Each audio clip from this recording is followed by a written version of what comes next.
E hoje nós vamos falar do surgimento da sociologia. Essa é a primeira parte, tá? Nessa primeira parte, a gente vai entender que nada acontece por acaso. Nada, tá? Por isso que eles chamam, parte 1, visão eurocêntrica. Vamos entender. Então, a gente precisa entender que tudo na nossa vida, sabe? Tudo na nossa vida, nada acontece por acaso. Tem sempre um porquê. Né? Então, a sociologia, a ciência que vai estudar a sociedade, ela nasceu de uma necessidade. E ela nasceu dentro de um contexto político, tá? Político, ideológico, ou seja, o ideário, o conjunto de ideias que formava a visão das pessoas, visão de mundo das pessoas. Então, tudo isso a gente vai tentar, eu vou tentar mostrar para você. Eu trouxe aqui um artigo não vou saber falar direito, Rayon Cornell, O Império e a Criação de uma Ciência Social. Veja, olha a palavra, império. Então, a gente já vê que a sociologia já nasceu dentro de um mundo, né, já dominado, tá? Então, mostra as condições históricas para o surgimento da sociologia. Aí eu trouxe ela aí, que é uma moça socióloga australiana. Ela fala o seguinte: a sociologia, como uma disciplina acadêmica e um discurso público, foi construída durante as 2 décadas finais do século XIX e a primeira década do século XX. Então, é o período, né, em que a sociologia ela vai se delineando como ciência, tá? E ela vai surgir na Europa, nas grandes cidades e vilas universitárias da França, Inglaterra, Alemanha, que são a Europa ocidental, né? A Alemanha tem uma parte oriental, a Rússia, a parte oriental, a Europa oriental, tá? E a América do Norte, Estados Unidos. A ciência da sociedade se desenvolve em um processo de modernização ou industrialização capitalista, onde a sociologia foi vista como uma tentativa de interpretar o que estava emergindo aqui. Ela era, sobretudo, uma ciência da nova sociedade industrial. Vai, guarda isso aí. Europa, século XX, Europa, século XIX, né? Sociedade industrial. É quando o capitalismo ele está se emergindo, se construindo, né? Avançando. E o que acontece no século XIX? Acontece em 1888, no final do século XIX, o Brasil foi o último país a libertar as pessoas da escravidão. Então, o último país a acabar com o sistema escravista de produção. Isso tem muito sentido, tá? Então, vamos colocar aí final do século XIX, quando surge em toda agora, né, incluindo o Brasil, América Latina, América do Norte, Europa, o proletariado, ou seja, a mão de obra livre. Então, a gente não tem mais servo, a gente não tem mais escravo. Agora nós temos operários, trabalhadores livres. E aí, o que ocorre? Ocorre que como é que controla essa população de ex-escravo, de imigrantes, né? E que agora estão livres, ganhando salário. Como é que é isso? Como é que eu vou controlar essa gente? E quem sou eu? Aí guarda aí, tá? Então, a ideia central dos primeiros estudos dos sociólogos europeus era a diferença entre a civilização da metrópole, eu, e as outras culturas, cuja característica principal era seu primitivismo. Então, veja como eu branco, né, dominante, europeu, eu vou olhar as outras culturas e que até então eram dominadas, né, eram escravizadas. Aí eu trago para você, eu gosto muito, e eu acho que é um material que você deve guardar. Porque essa visão eurocêntrica e depois etnocêntrica perdura até hoje. Então, para você ter uma ideia, no século XVI, na Inglaterra, vai ser elaborado esse atlas. E ele ficou, deve ter outros, né? Mas ele é conhecido por quê? Porque o Abraham Ortelius, que elaborou esse atlas, ele era cosmógrafo real, cosmógrafo do rei Filipe II da Espanha. Tá? Então, é um documento oficial que retrata a concepção europeia que se tinha em relação aos continentes Ásia, África, Américas e Oceania. Quem era rei Filipe II da Espanha? Ele era um católico devoto e se considerava o defensor da Europa católica contra o Império Otomano Islâmico e a Reforma Protestante. As políticas externas de Filipe foram determinadas por uma combinação de fervor católico e objetivos dinásticos. Ele se considerava o principal defensor da Europa católica, tanto contra os turcos otomanos quanto contra as forças da Reforma Protestante. Ele nunca cedeu à luta contra a heresia, defendendo a fé católica e limitando a liberdade de culto em seus territórios. Então, ele fez valer o poder dele e colocou isso num atlas não só para a Espanha, mas para toda a Europa. A concepção de domínio sobre todos os continentes. Tá? Agora, gente, a gente vai ver o simbolismo disso aqui. Vocês estão reparando o negócio aqui? O que vocês reparam aqui de diferente, de elementos que compõem? Fala para mim, quais os elementos que compõem aqui esse desenho aqui?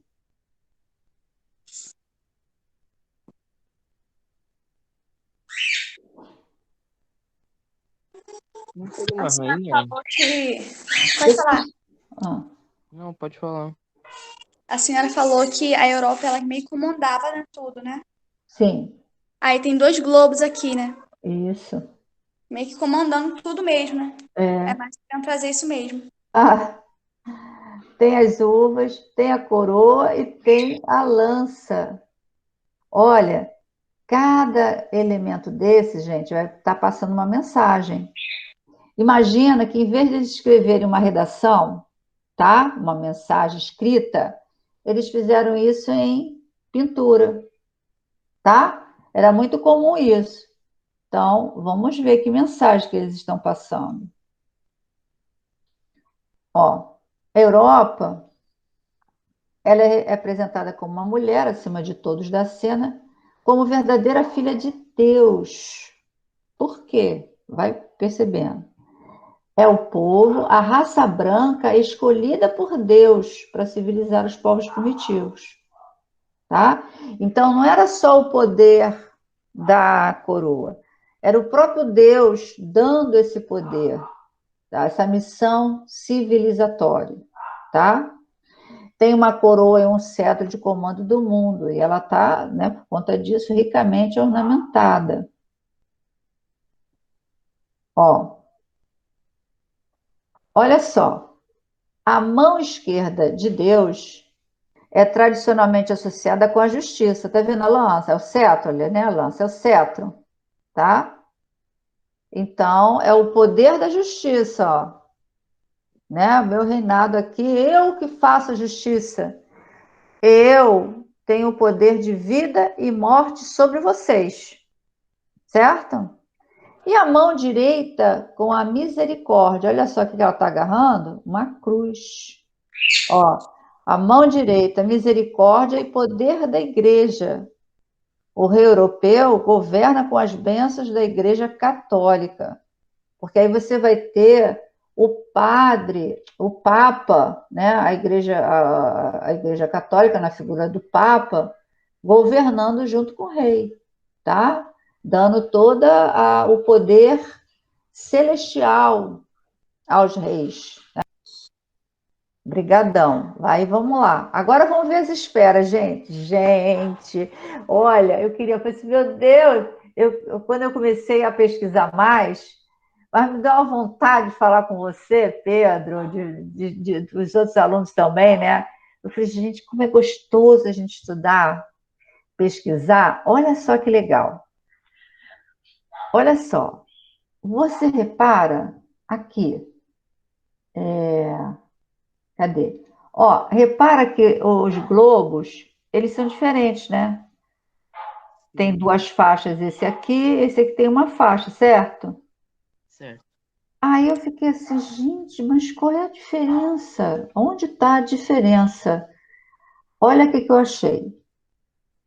Achei a esfera armilar. Tá vendo? Olha aqui, as duas esferas. Tem outras, né? Mas tem essas duas aqui que vão dizer quase que é o eixo central. Tá vendo?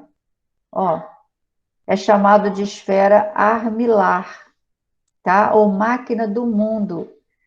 É um dispositivo astronômico aplicado em navegação, né? A Europa não está conquistando o mundo, gente? Tá. Certo? Aplicado em navegação que consta de um modelo reduzido do cosmos. Então, a Europa, ó, tá indo, ó, tá navegando, tá conquistando o mundo, tá dominando o mundo. Olha que barato. Foi construído na Idade Média, tudo a ver com o tempo, né? Século XVI, quer dizer, século XVI já é a Idade Moderna, mas, né? Vamos dizer, próximo, né? Foi construída na Idade Média por astrônomos árabes, com base em modelos antigos e usado por muitos fins. Na Europa, ele não entrou em uso até o início do período moderno, né? Na Idade Moderna. Uma esfera armilar consiste em vários anéis de metal que podem ser girados uns contra os outros e que juntos formam uma esfera. E você consegue até, se não me engano, comprar essa esfera armilar no Mercado Livre, se não me engano. Essa estrutura geralmente é montada em uma moldura, tá? Bom, agora o outro globo, ó, é o poder celestial representado pelo globo terrestre com uma faixa no meio, né? O outro só tem uma faixazinha, que é o meridiano? Acho que é o meridiano, né? Tem o meridiano e tem o... Esqueci agora. Meridiano, tem o outro agora que eu esqueci o nome. E aquele globo que a gente não viu, hein, Letícia? Eu não tinha visto e a Samantha que descobriu. Olha só o que ele representa. A gente já viu que é o poder da igreja, tá vendo? Agora, ainda falta... Eu falei, gente, isso também deve ter alguma coisa. Tá vendo esse negocinho aqui? Eu não sei o que é isso. Será que é uma pá, dizendo assim, a navegação? Não sei. Mas esse globo, eu já vou mostrar para vocês um globo, que tem vários, assim, né? Ele é o símbolo da Igreja Católica, por isso que o rei está segurando, né? Globos na Europa do Renascimento eram utilizados pelas monarquias como símbolo de poder, especialmente na época dos descobrimentos. Esse poder que vem da Igreja Católica. O rei Dom Manuel I e a rainha Vitória, por exemplo, associaram sua imagem imperial ao globo encimado pela cruz. O rei que segura o globo é o rei Salvador, no caso a Europa, que salva os continentes com as bênçãos da Igreja Católica. Tá vendo, gente, que mensagem tá sendo passada? Esse é um globo mesmo real, tá vendo? Aí. Esse é chamado de orbe, tá? Orbe do Sacro Império Romano. Um orbe, historicamente, representa o mundo. Há muitas representações de monarcas medievais segurando um. Ou seja, a Igreja Católica dominando o mundo ocidental. Maneiro, né? E aqui eu trouxe para vocês o Santo Estevão, que também foi um rei, né? Ele unificou as 39 tribos, até então hostis entre si, fundando o povo húngaro. Ele também consolidou o cristianismo como única religião deste povo e ingressou para o elenco dos reis apostólicos. Se a gente pega, gente, e aprofunda esse conhecimento aqui pela história, nossa senhora, vocês vão ver guerras, vocês vão ver um monte de coisa, tudo sendo justificado pela defesa da religião. Aqui, ó, o orbe simboliza o domínio da igreja sobre o mundo, literalmente sujeito por um governante terreno, né? No caso, o rei Filipe, ali, que mandou fazer esse teatro Orbis Terrarum, né? Ou, por vezes, também um ser celestial, como anjo. Quando é seguro pela própria figura do Cristo, o objeto é conhecido na iconografia ocidental como Salvator Mundi, Salvador do mundo. Tá? Aqui é o Carlos II da Hungria, que eu trouxe para vocês verem. Ah, e a videira, né? Né, Letícia? Assim, as uvas. Olha, o que significa videira? Letícia, você já estudou a parábola da videira? Ih, professora, relógio de cabeça me pegou. Entendi. Mas está lá na Bíblia, em João 15, versículo 1 e versículo 5, né? Então, ó, eu sou a videira verdadeira e meu pai é o lavrador. Eu sou a videira, vós as varas. Quem está em mim e eu nele, esse dá muito fruto, porque sem mim nada podeis fazer. Então, isso está na Bíblia, certo? Da Igreja Católica, né? Também, mas eu vou falar só do Filipe, né? Então, o rei Filipe, ele era um defensor da religião católica, do catolicismo, correto? Então, toda a forma de pensar dele é orientada, né, pela Bíblia, por esses ensinamentos. Aí a gente vai entender, né, no final, a mensagem geral. Olha só, as uvas, elas estão aqui envolvendo toda a Europa, tá? Portugal, Espanha, todos os países que compõem a Europa, né? Lá do século XVI. Agora aqui valia a pena colocar o mapa da Europa. Será que eu botei? Agora não lembro. Entendeu? Então, o que significa, gente? Significa que, ó, a Europa, vou traduzir aqui para o poder, né, temporal, né, o poder do rei. Eu sou a videira verdadeira. Eu sou o poder verdadeiro, real, poderoso. Meu pai, ou seja, a Igreja Católica, né, está comigo, é o lavrador. Vós, Ásia, África, Américas, são as varas. Quem está em mim? Ou seja, se vocês nos obedecerem aos reis europeus, vocês darão fruto. Por quê? Sem a Europa, sem o poder dos reis europeus, vocês não são nada. Entendeu? Já. A Ásia, né, que é representada pela princesa oriental, ornada de jóias com turíbulo. Turíbulo é um lugar onde se colocava incensos, tá? Até hoje se usa, né? Mas o que eu quero mostrar, Pedro, que eu melhorei, é aquele mapazinho da rota, lembra? Lembro. Eu botei, acho que esse mapa aqui tá mais legal, não tá? O que você acha? Tem mais Melhorou. detalhes, tem mais informação. Isso, mais informação, tá vendo? As rotas da seda.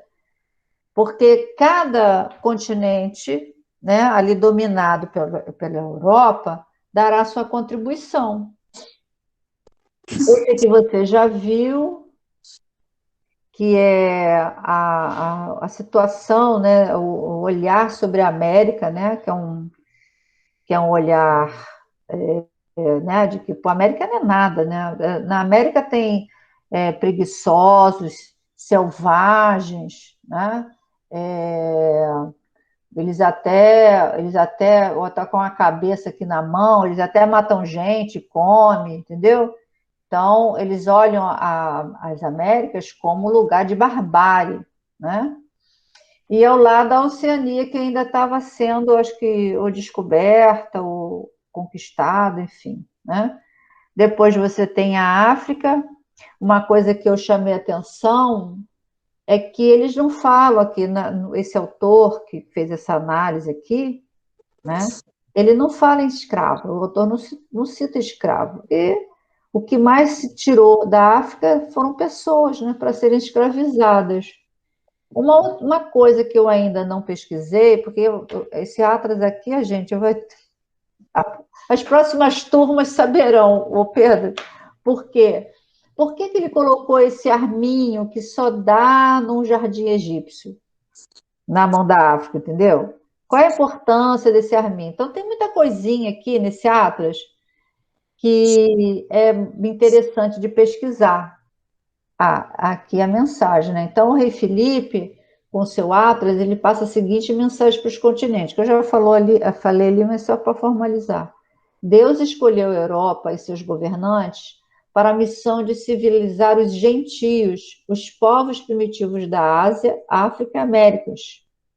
Ao rei foi dado pela Igreja Católica o poder temporal e celestial. Deus exige a obediência destes povos, destes continentes, pois perante nossa força e poder, nada podeis fazer. Tá? Por isso que esse Atlas é tão importante, que ele marca bem os continentes. A Ásia, isso no século XVI, né, que depois vai mudar, né, com os Estados Unidos, que vai ficar mais na América, né? Então, você vai ter a Ásia, você vai ter a África e as Américas, né? Mas esse eixo de poder depois vai mudando, tá? Era isso que você... A mensagem da missão civilizadora, do poder temporal e celestial, da superioridade racial, das forças... Eu vou me corrigir já que eu falei errado. Das forças imperialistas foram sendo passadas ao longo dos séculos, mudando da Europa para os Estados Unidos do século XIX em diante. Nesse processo de domínio, somou-se o poder da Igreja e somou-se ao poder da Igreja o poder da lei, tá?